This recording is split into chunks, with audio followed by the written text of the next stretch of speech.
Okay, so we are at episode 7, I believe, in this story of how I started from the streets of Bucharest, Romania. Well, not the streets, I lived in an apartment with my family in a beautiful neighborhood in between two parks. Gorgeous. I love, love, love, love Romania, and I love Bucharest, and I love every piece of it.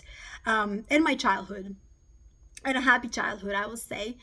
And so between that and where I am today in beautiful sunny Clearwater, Florida, in Tampa Bay, it's a gorgeous place.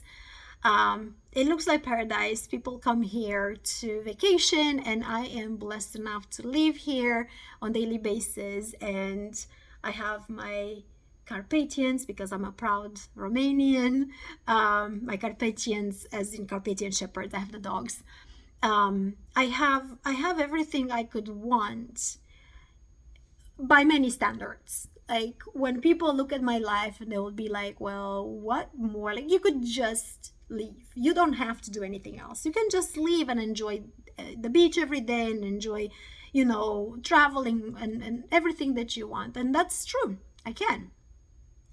But in the same time, I was telling you in previous episodes, we are humans and our nature is to grow and to evolve. And also, if you get to a certain level of consciousness, you get to really feel connected with helping others and with offering and making a difference in the world. And to me, this is the biggest drive. So from 2021, when I published the sales course, right after I published the business course, right after, I've done so many collaborations with different coaches, friends of mine for different leadership companies. And I felt fulfilled. I felt like I'm contributing. And then I remembered this project that I started. I have a few projects that I started, and one of them is this course on abundance and manifestation. And so I, for the longest time, didn't feel I'm qualified to teach this course. Why? Because it's huge. To be a manifestation coach means that you can take a client and teach that person how to start manifesting things in their life that they are wanting, right? So I was thinking, well, what if somebody wants $1 million? Like, how am I going to assume this responsibility to teach somebody how to manifest $1 million? Like, I could do it, Natalie could do it, Joel, we did stuff, but how do we actually teach others, right? It's pretty much the same principle. Like, well, sales are natural to me. I can sell anything to anybody. But how do I teach others to do it? Because it's an instinct, it's an impulse, it's something that comes natural to me. So how do I translate this in words to teach others? So with manifestation, it was like, whoa, I don't know how to do this. And so that was for the longest time. I think I thought for the first time at this abundance project back in 2012, when I felt that, BellyCore started growing, and I'm like, wow, like, it feels good. So you have this feeling of satisfaction and abundance. You start making money with it. You start being happy. But then after that, a few years later, back in 2016, I went through a divorce. And so that doesn't feel abundant at all. That feels like shit, like it's not something, even if you choose the divorce or you don't choose the divorce yourself, it still doesn't feel good. It's still a trauma. It's a traumatic event, especially if you have children, that you need to heal from, you need to deal with. So because of all that happening, I was able to focus on other projects and other courses, but I was not able, because I didn't feel it, I was not able to focus on the abundance and manifestation. Even though I was still manifest things, I just didn't feel ready to teach that. And besides, what happened after the divorce was also the fact that I felt the impulse, the need of protecting my energy. And so I became very selective with whom I'm spending my time, whom I'm giving my attention. Back in 2016, it's when I decided not to have cable anymore, so I'm not watching the news.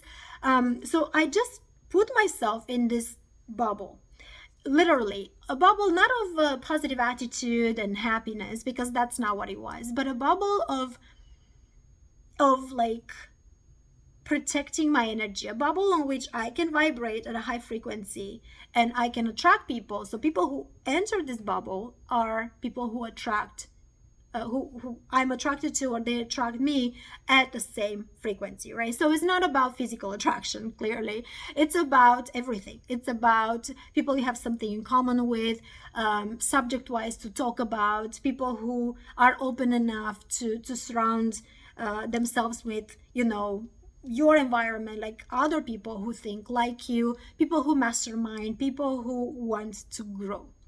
And these people may be like me, going through recovery from trauma or not.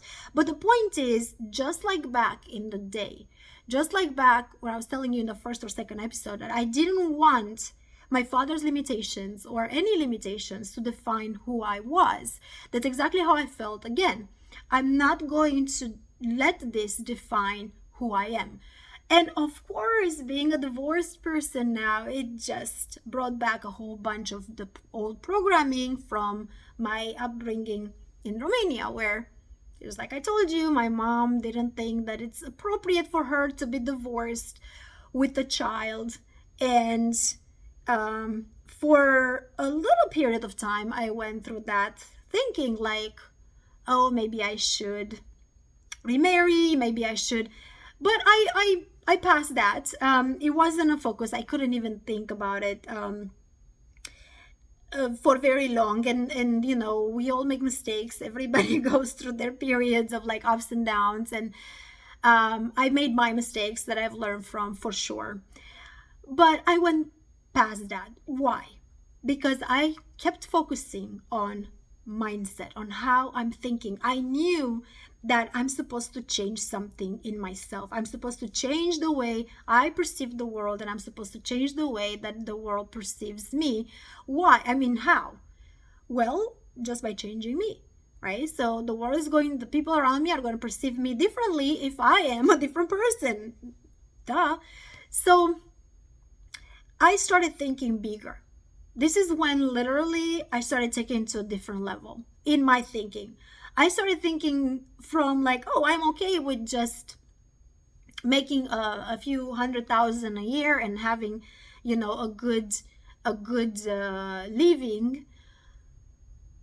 So I went from that to no, now I need more. Why? Well, also because now I was a single mother.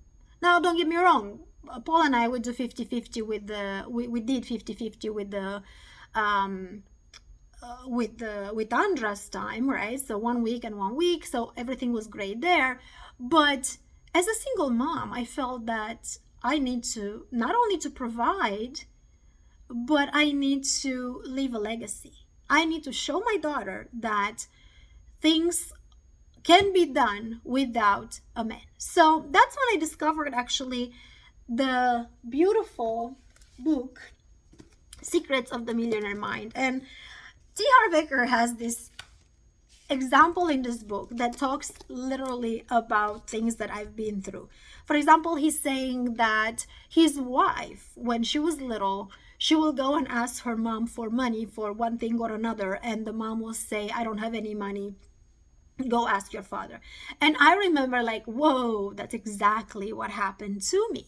So even though I'm making a good living, I knew I can do better. And now I started wondering like, what did I teach my daughter? What did I teach my daughter to think like did I taught her, scarcity? Did I taught her that women are not capable to do things on their own?